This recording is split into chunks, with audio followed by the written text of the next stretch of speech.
Assalamualaikum warahmatullahi wabarakatuh. Sampai bertemu kembali di perkuliahan Etika Profesi Hukum. Pada kesempatan hari ini saya akan menjelaskan tentang pengertian etika. Jadi sebelum kita terlalu jauh membahas tentang apa itu etika profesi hukum dan digunakan untuk apa saja terkait dengan etika profesi hukum, baiklah, kita harus mengetahui tentang pengertian etika. Jadi peristilahan etika itu berasal dari kata etika, etis, dan moral tidak hanya terdengar dalam bangku perkuliahan atau dimonopoli oleh kaum cendekiawan. Jadi etika ini tidak hanya kemudian dapat digunakan peribahasanya oleh kaum-kaum intelektual maupun kaum cendekiawan.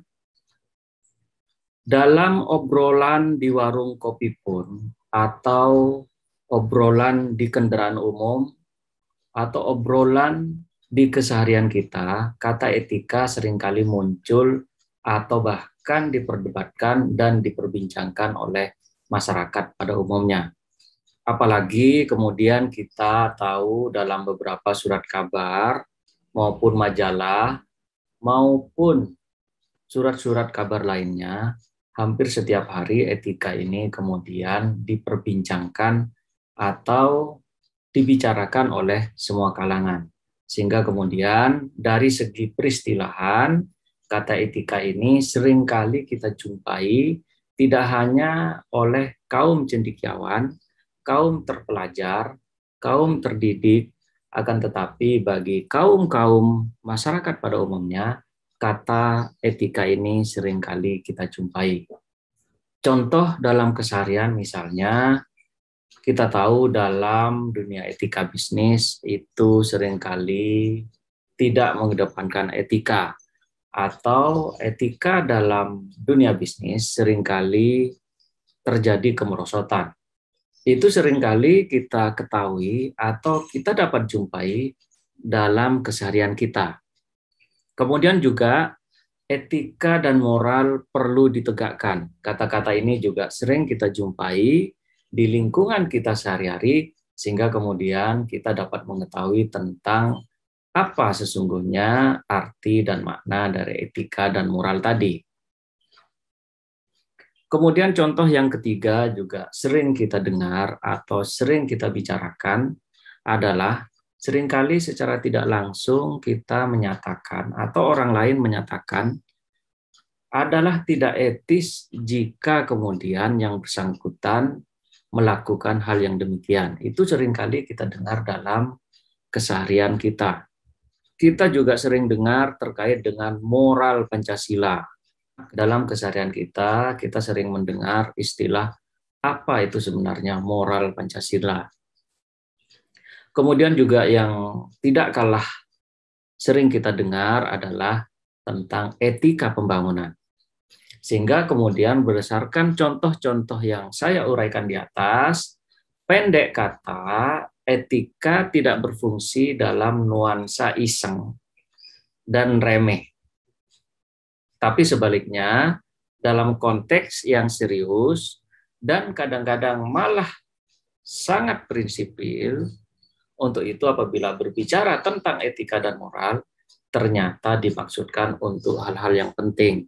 Jadi etika ini tidak hanya diperbincangkan oleh kaum intelektual, akan tetapi oleh kalangan masyarakat pada umumnya seringkali etika ini diperbincangkan tidak hanya oleh kalangan masyarakat tertentu, akan tetapi oleh masyarakat pada umumnya. Lalu apa pengertian etika secara etimologis? Secara etimologi, etika berasal dari Yunani kuno, yakni berasal dari kata ethos yang berbentuk tunggal, mempunyai banyak makna, yakni bisa bermakna sebagai tempat tinggal biasa, juga padang rumput, juga kendang habitat, kebiasaan, adat, akhlak, watak, perasaan, sikap, dan cara berpikir. Jadi secara etimologi, etika ini cakupannya sangat luas sekali. Maknanya bisa sesuai yang kita pikirkan, akan tapi juga terdapat perluasan makna, di mana di situ juga dapat dimaknai terkait dengan tempat tinggal biasa, padang rumput, kandang habitat, dan lain sebagainya. Kemudian dalam bentuk jamak, etika itu berasal dari kata taeta, artinya adat kebiasaan. Kemudian dari kata itulah, dari kata etos dan taeta tadi, maka oleh filsuf Yunani pada tahun 3084 sampai dengan 3022 digunakan untuk menunjukkan filsafat moral. Jadi kata etika ini banyak digunakan oleh kalangan filsuf, kalangan filosofis, kalangan filosof yang kemudian diartikan sebagai filsafat moral.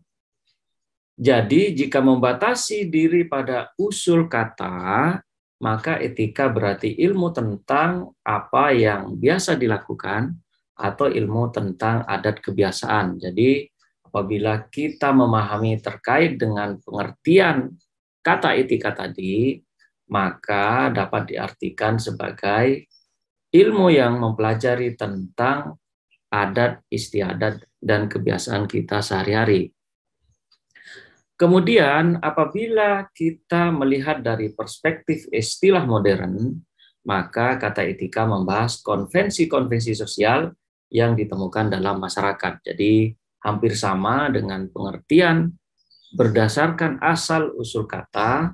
Dalam peristilahan modern, istilah etika juga membahas tentang hal-hal yang ditemukan atau yang berlaku di kalangan masyarakat pada umumnya. Sehingga kemudian KBBI itu mengistilahkan etika sebagai ilmu pengetahuan tentang asas-asas akhlak atau moral. Jadi erat kaitannya dengan pengertian istilah etika secara modern dan juga istilah etika berdasarkan asal-usul katanya. Sehingga KBBI mengartikan sebagai kata etika menjadi ilmu pengetahuan tentang asas-asas akhlak atau moral. Kemudian etika menurut KBBI tahun 1988 itu dimaknai menjadi 3 hal. Yang pertama, ilmu tentang apa yang baik dan buruk tentang hak dan kewajiban moral dalam kurung akhlak, juga diartikan sebagai kumpulan asas atau nilai yang berkenaan dengan akhlak. Kemudian yang ketiga, juga diartikan sebagai nilai mengenai benar dan salah yang dianut suatu golongan masyarakat. Jadi, mengenai pergeseran makna dari KBBI 1953 menjadi pemaknaan etika menurut KBBI tahun 1988, itu terjadi pergeseran makna yang sangat signifikan, sehingga kata etika ini menjadi peristilahan yang sangat luas yang mencakup tentang hak dan kewajiban moral, juga berkenaan dengan akhlak, dan juga mencakup tentang benar dan salah yang dianut oleh masyarakat golongan tertentu. Sedangkan pada tahun 1991, KBBI memberikan 2 entry yang berbeda, yakni antara etik dan etika. Etik di situ dikhususkan pada ilmunya, sedangkan etika sebagai ilmu yang mempelajari tentang etik. Jadi sekali lagi, etik dikhususkan pada ilmunya, sedangkan etika sebagai ilmu yang mempelajari etik. Jadi pengkhususan melalui KBBI tahun 1991 itu memberikan pemaknaan yang berbeda atau memberikan batas ruang berkaitan dengan pemaknaan etika dan etik. Lalu apa perbedaan antara etika dan etiket? Perbedaannya adalah etika berarti moral kita, sedangkan etiket berarti sopan santun. Jadi terdapat perbedaan antara keduanya. Etika adalah bagaimana moral kita sehari-hari, sedangkan etiket berarti bagaimana sopan santun kita dalam hal kehidupan kita sehari-hari. Dalam bahasa Inggris, etika disebut sebagai ethics, sedangkan etiket itu disebut sebagai etiquette. Jadi perbedaan mendasar antara etika dan etiket itu dari segi pemaknaannya itu juga berbeda, dari segi bahasanya juga terdapat perbedaan. Lalu apa persamaan dari etika dan etiket? Persamaannya adalah sama-sama menyangkut manusia, mengatur manusia secara normatif, mengatur apa yang seharusnya dan tidak boleh dilakukannya. Jadi persamaan etika dan etiket, dia sama-sama mengatur tentang manusia, mengatur tentang hal-hal yang bersifat normatif, mengatur apa yang seharusnya dan tidak boleh dilakukan oleh manusia. Kemudian etiket menyangkut cara suatu perbuatan yang harus dilakukan manusia. Jadi etiket itu adalah bagaimana cara manusia untuk melakukan suatu perbuatan yang kemudian perbuatan itu harus dilakukan oleh manusia dalam kehidupan sehari-hari atau dalam ruang lingkup golongan dan kelompoknya. Sehingga kemudian etiket ini itu dapat dikatakan hanya berlaku dalam pergaulan atau kelompok orang tertentu. Sehingga kemudian etiket ini bersifat relatif, tidak majemuk, tidak bersifat luas, hanya terdapat atau digunakan oleh orang-orang tertentu dalam golongan atau kelompok orang tertentu. Kemudian etiket hanya memandang manusia dari segi lahiriah, sedangkan etika menyangkut manusia dari segi dalam.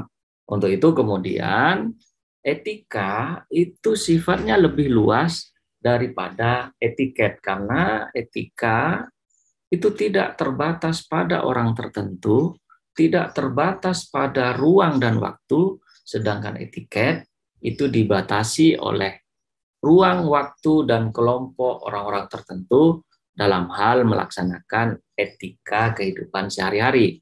Untuk itu kemudian itulah perbedaan dan persamaan etika dan etiket dalam struktur kehidupan manusia sehari-hari.